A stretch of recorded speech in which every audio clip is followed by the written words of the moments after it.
श्रीकृष्ण जन्माष्टमी. श्रीकृष्ण जन्माष्टमीसाठी आपण करतोय त्या गोविंद लाडूमध्ये आपण पहिले पोहे भाजून घेऊया. आता हे पोहे कुरकुरीत असे भाजून घेऊया. या गोपाळकाल्याचा प्रसाद म्हणजे पोहे आणि दूध साखर एकत्र करून तो गोपाळकाल्याला वाटला जातो. किंवा वेगवेगळ्या प्रकारच्या लाह्या, ज्वारीच्या लाह्या, साळीच्या लाह्या, या सगळ्या प्रकारच्या राजगिऱ्याच्या लाह्या या सगळ्या एकत्र करून त्याच्यामध्ये दही टाकून डाळिंब, पेरू किंवा केळी किंवा तुम्हाला जी हवी असलेली जी फळं, सफरचंद असं सगळं मिक्स केलं जातं. काकडी, ओली चणा डाळ थोडीशी किंवा डाळ्या, थोडे शेंगदाणे, ओलं खोबरं असं मिक्स करून हा सुद्धा एक प्रसाद बनवला जातो. छान कुरकुरीत भाजून झाले ते आता आपण काढून घेऊया. आता शेंगदाणे भाजून घेऊया थोडे.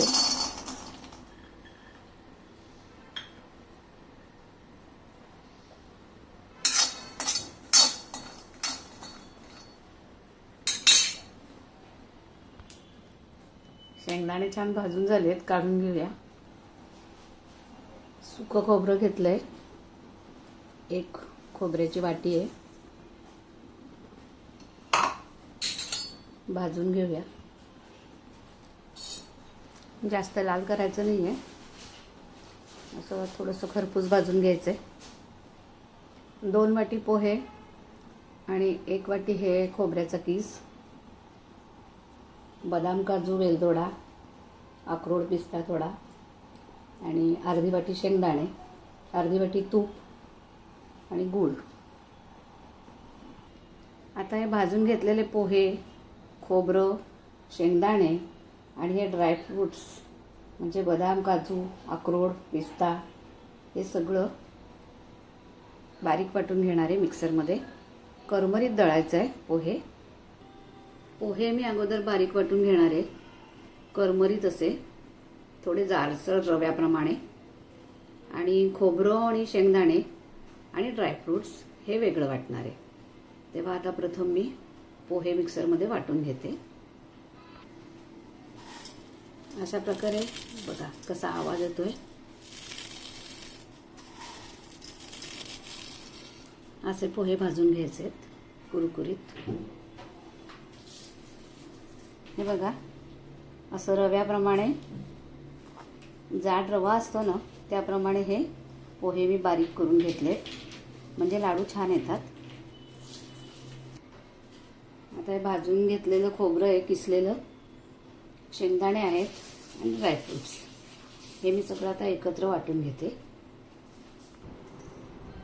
हे बघा हे खोबरं, शेंगदाणा आणि ड्रायफ्रूट्सचं कूट करून घेतलंय.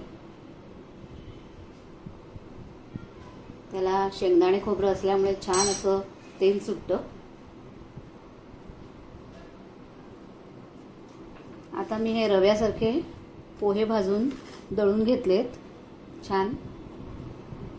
आता त्याच्यात आपण घालणार आहे हे वाटून घेतलेले शेंगदाणे, खोबरं, ड्रायफ्रूट्सचं वाटण बारीक केलेलं.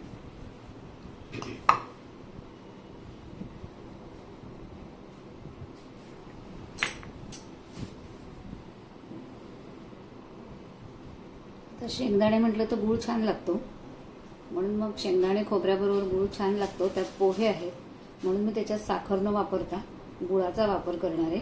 तेव्हा हे 1 वाटी गूळ आपण त्याच्यामध्ये टाकून घेऊया.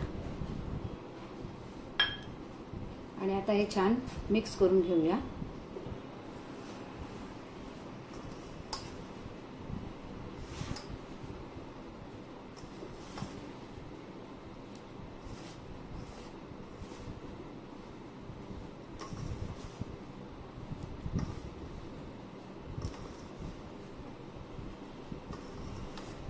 याच्यामध्ये सुंठ पावडर सुद्धा घालतात.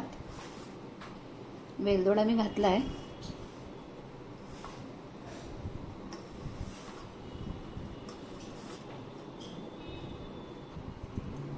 आता गूळ टाकलाय. गुळामुळे गूळ ओलाच असतो, त्यामुळे त्याला छान ओलावा येतोच. पण त्याच्यामध्ये आपण हे आता साजूक तूप आहे, हे साजूक तूप आपण आता त्याच्यामध्ये टाकून घेऊया.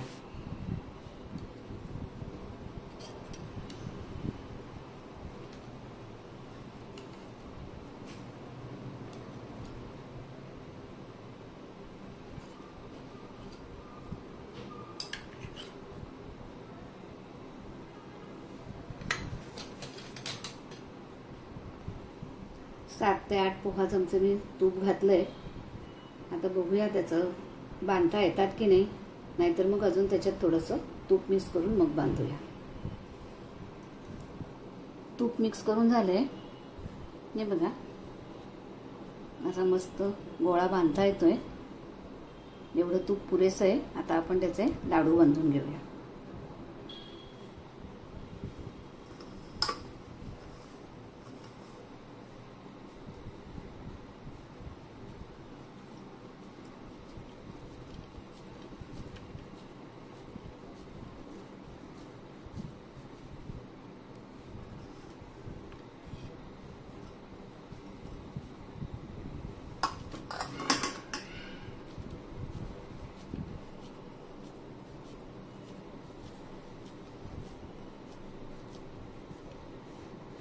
हे बघा प्रमाण एकदम छान झालंय, मस्त लाडू वळत आहेत.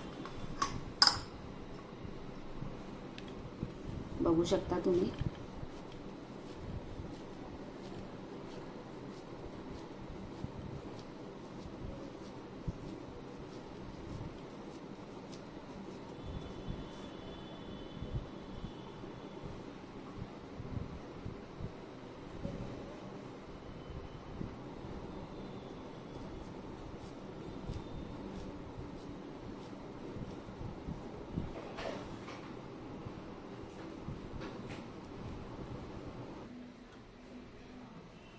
तेव्हा तयार आहेत श्रीकृष्ण जन्माष्टमीचे गोविंद लाडू. आता दही अंडी फोडायला आपले सगळे बाल गोपाळ येतील, त्यांच्यासाठी पण हा प्रसाद. दही अंडी फोडायला येणाऱ्यांसाठी आणि आपल्या श्रीकृष्णासाठी हे गोविंद लाडू तयार आहेत. हे फक्त श्रीकृष्ण जन्माष्टमीतच तुम्ही प्रसाद म्हणून करावा असं काही नाही. हे एरवी पण तुम्ही जर खाल्ले तर ते अतिशय पौष्टिक आहे. लहान मुलांसाठी म्हणा, आपल्यासाठी म्हणा, हे पौष्टिक लाडू आहेत. कारण याच्यात शेंगदाणे, खोबरं, गूळ, आपले ड्रायफ्रूट्स आहेत, तूप आहे चांगलं साजूक. त्यामुळे एरवी पण तुम्ही हे पौष्टिक म्हणून लाडू खाऊ शकतात. पण आज हा श्रीकृष्ण जन्माष्टमीचा गोविंद लाडू आहे. तेव्हा रेसिपी आवडली असेल तर लाईक, शेअर, सबस्क्राईब करा.